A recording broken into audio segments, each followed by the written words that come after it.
Assalamualaikum warahmatullahi wabarakatuh. Waalaikumsalam warahmatullahi wabarakatuh. Selamat siang Bapak Ibu. Alhamdulillah, puji syukur kehadirat Allah Subhanahu wa taala karena kita masih diberikan kesempatan pada siang hari ini selaku tim teaching untuk berkumpul membahas satu topik pembelajaran yang akan kita berikan ke mahasiswa nanti. Hari ini kita akan membahas tentang fungsi dan jenis media pembelajaran.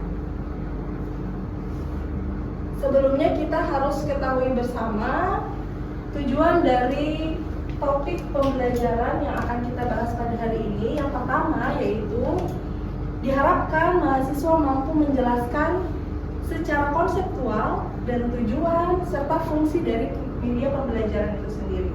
Kemudian yang kedua, mahasiswa mampu mengidentifikasi dan mengklasifikasikan berbagai jenis media pembelajaran.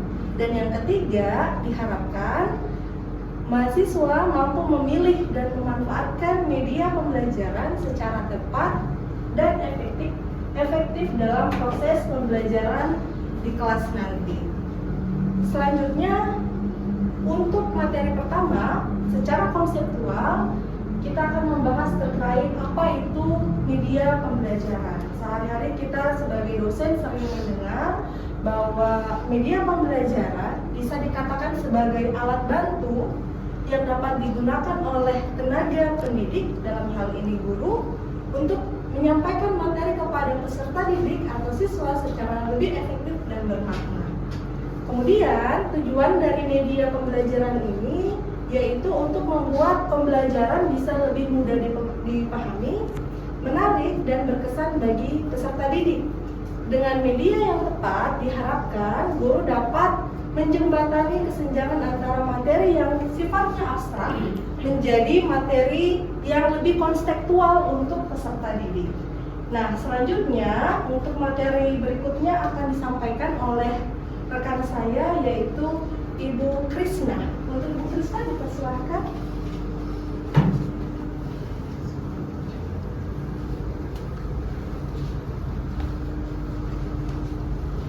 Oke, terima kasih Bu Yulan. Jadi saya melanjutkan materi. Kalau tadi Bu Yulan menjelaskan tentang apa sih sebenarnya itu media. Nah, sekarang saya akan membahas terkait fungsi media pembelajaran. Jadi kita sudah sering mendengar media pembelajaran, tapi fungsi dari media ini adalah yang pertama, itu adalah mempermudah pemahaman.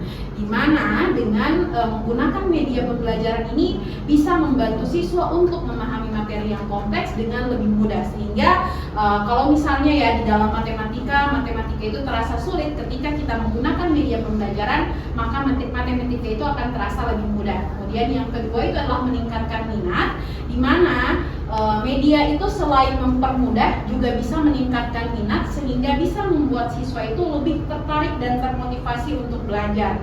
Selanjutnya fungsi media yang ketiga itu bisa membuat pembelajaran yang menarik, di mana dengan menggunakan media itu sebenarnya bisa menciptakan suasana belajar yang menyenangkan, kemudian tidak membosankan untuk peserta didik.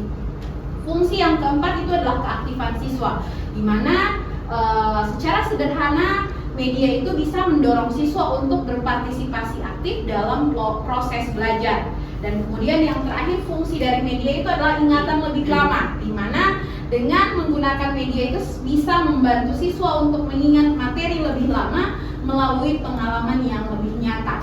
Nah, selanjutnya fungsi lain dari media. Jadi selain 6 fungsi tadi, media juga itu tidak semata-mata hanya bisa difungsikan di kelas, tapi juga bisa membantu melampaui batas-batas fisik pembelajaran konvensional seperti mengatasi keterbatasan ruang dan waktu, kemudian menyajikan objek yang terasa sulit lebih mudah, dan yang berikut adalah pengalaman belajar itu lebih nyata dengan menggunakan media.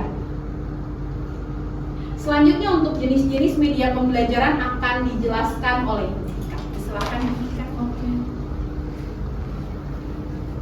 Terima kasih Bu Krisna. Jadi selanjutnya Ibu-ibu dan Bapak, kita sudah masuk tadi ke fungsi, dan ini yang selanjutnya adalah jenis-jenis media pembelajaran. Jadi jenis-jenis media pembelajaran itu ada 5, ya, yang terdiri dari media visual, audio visual, konkret, dan digital. Jadi media visual itu media yang dapat dilihat. Kemudian media audio itu media yang dapat didengar. Audio visual itu adalah media kombinasi antara gambar dan suara. Sedangkan konkret adalah media yang bentuknya nyata atau tiruan. Kemudian digital berbasis teknologi. Jadi ibu-ibu, bapak-bapak, peserta didik itu kan tadi sudah saya jelaskan ini materinya. Kemudian ini alat peraganya ya. Jadi ini merupakan alat peraga yang termasuk visual, audio visual, kemudian konkret juga, dan berbasis digital. Ya, jadi saya akan perlihatkan medianya. Ya, visualnya itu dilihat dari kartu soalnya. Ya, ada kartu soal, kartu pintar, kartu ajaib, kemudian ada penggunaannya, kartu jawabannya, dan kemudian di sini ada berbasis digital atau konkret, karena nanti di sini anak-anak atau peserta didik akan kita ajak bermain sambil menggunakan media. Nah, jadi saya uji coba media dulu ya, Bapak Ibu ya. Nah, ini merupakan modem. Modem ini yang akan salah satu penghantar listrik yang akan mengeluarkan audio atau suara. Ya, saya buka dulu tadi.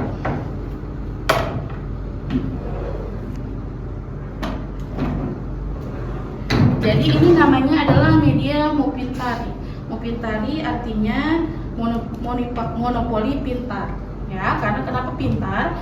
Karena di sini ada soal-soal untuk anak SD.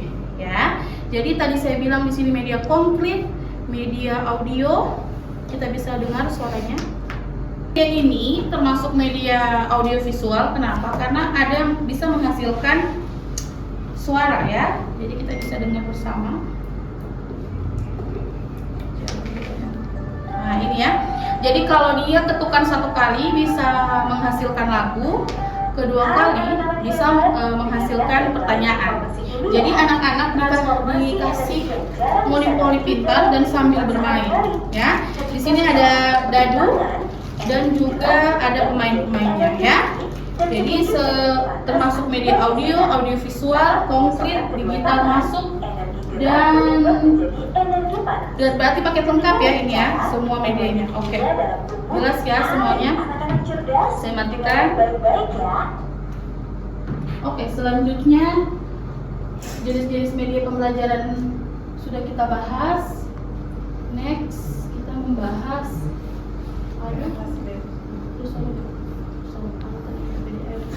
Oke, media yang dapat dilihat itu atau media visual adalah mengandalkan indera penglihatan untuk menyampaikan informasi, atau media ini sangat efektif untuk siswa yang belajar lebih baik melalui gambar dan representasi visual. Jadi media yang dapat dilihat itu pada pembelajaran anak SD adalah ada gambar, ada foto, kemudian ada poster, ada peta dan globe, dan diagram dan grafik. Ini untuk media visual. Selanjutnya kita ada media yang dapat didengar. Media audio mengandalkan indera pendengaran untuk menyampaikan pesan pembelajaran. Sangat cocok untuk melatih kemampuan mendengarkan dan imajinasi siswa.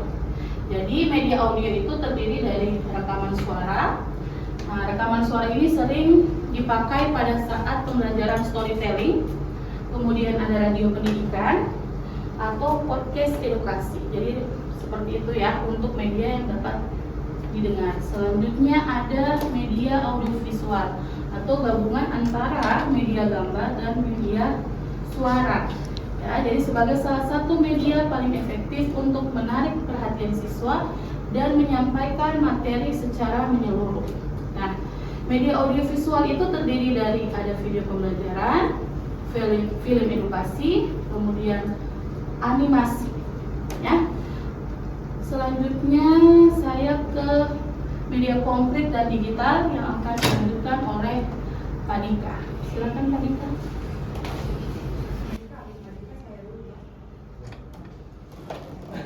Oke, baik, kita akan melanjutkan Bapak Ibu terkait media konkret dan digital. Tadi sudah disampaikan oleh Ibu Lula, Ibu Kristina, dari Bu Vika terkait konsep, fungsi, tujuan, dan jenis-jenis media ya, Bu Vika ya. Oke, sekarang ada media konkret dan digital. Nah, di sini media konkret, apa itu media konkret? Jadi media konkret itu merupakan benda nyata atau tiruan yang dapat disentuh dan diamati langsung oleh siswa, memberikan pengalaman belajar yang autentik. Jadi benda konkret atau media konkret ini dapat memberikan pengalaman pembelajaran yang autentik kepada siswa. Adapun contoh di sini seperti alat peraga matematika, kemudian model anatomi tubuh, kemudian benda asli seperti batu, daun, dan lain-lain. Kemudian ada maker dan miniatur. Ya. Kemudian di sini ada media digital atau interaktif. Ya. Jadi media digital ini merupakan media yang berbasis teknologi yang memungkinkan interaksi dua arah antara siswa dan materi pembelajaran yang disampaikan oleh pendidik atau guru ya. Kemudian di sini contoh dari media digital itu seperti PPT atau PowerPoint presentasi, kemudian ada aplikasi belajar interaktif, kemudian ada video interaktif dan e-learning ya. Kemudian yang terakhir ada game edukasi digital. Baik Bapak Ibu, sebelum kita masuk kesimpulan, saya rasa perlu kita berikan sebuah ice breaking kepada siswa nantinya ketika kita melakukan pembelajaran. Jadi di tengah-tengah pembelajaran itu saya rasa ice breaking itu perlu supaya mahasiswa atau siswa itu tidak merasa bosan terhadap proses pembelajaran yang dilakukan. Ya. Jadi di sini saya ada contoh ice breaking Bapak Ibu. Mungkin nanti ketika kita memberikan pelajaran ke siswa atau mahasiswa, ice breaking ini bisa kita gunakan bersama-sama. Nah, jadi ice breakingnya itu seperti ini. Oke. Jadi Bapak Ibu contoh aja ini ya, contoh ice breakingnya nanti kita mungkin bisa digunakan di kelas atau di mahasiswa ya. Oke. Tolong diperhatikan ya. Kata kuncinya adalah fokus ya. Pokoknya kuncinya adalah fokus Bapak Ibu ya. Kita mulai ya. Kuncinya adalah fokus ya. Dari Bu Vika misalkan ya. Bu Vika tolong dijawab ya. Kuncinya adalah fokus. Kita mulai ya. Ingat kuncinya adalah fokus, fokus dan fokus Bu Vika ya. Ada berapa bola yang saya lempar? Berapa? 5. Salah. Berarti Bu Vika tidak fokus. Coba, ada yang bisa jawab. Ada berapa bola yang saya lempar? 4. Salah juga. Berarti tidak fokus. 2. Oke, saya ulang ya. Ingat, kuncinya adalah fokus ya. Kita mulai lagi. Fokus, fokus dan fokus. Oke, ada berapa bola yang saya tangkap? 4. Salah. Banyak. Salah juga. 2. Salah. 1. Salah. Yang benar adalah 3. Kok 3? Kenapa 3? Kuncinya adalah fokus. Berapa kali saya ngomong fokus setelah kata mulai? Oh, Oke, kita mulai. Kuncinya adalah fokus, fokus, dan fokus. 3. Berarti 3 kata fokus yang saya sebutkan itulah jawabannya. Nah, itu contoh ice breakingnya Bapak Ibu. Mungkin nanti bisa kita gunakan ya. Oke. Ini ada kesimpulan ya. Ada kesimpulan terkait materi-materi yang sudah disampaikan tadi. Kesimpulan yang pertama terkait media adalah kunci pembelajaran yang efektif ya. Jadi media pembelajaran itu berperan penting dalam membantu siswa memahami materi dengan lebih mudah dan menyenangkan. Kemudian yang kedua, pilih media yang tepat. Artinya media itu harus disesuaikan dengan karakteristik siswa, materi dan kondisi pembelajaran di kelas. Kemudian kesimpulan yang ketiga itu kombinasikan berbagai jenis media. Jadi dalam penggunaan beragam media itu bisa dikombinasikan Bapak Ibu. Jadi tidak perlu tidak mesti harus menggunakan satu media, tapi kita bisa menggunakan beberapa media secara bersamaan. Oke, seperti itu ya Bapak Ibu ya. Mungkin hanya itu dari tim kami yang bisa kami sampaikan. Mungkin untuk penutup kita cukupkan sampai di sini. Terima kasih Bapak Ibu atas waktunya. Selamat siang. Assalamualaikum warahmatullahi wabarakatuh. Waalaikumsalam warahmatullahi wabarakatuh.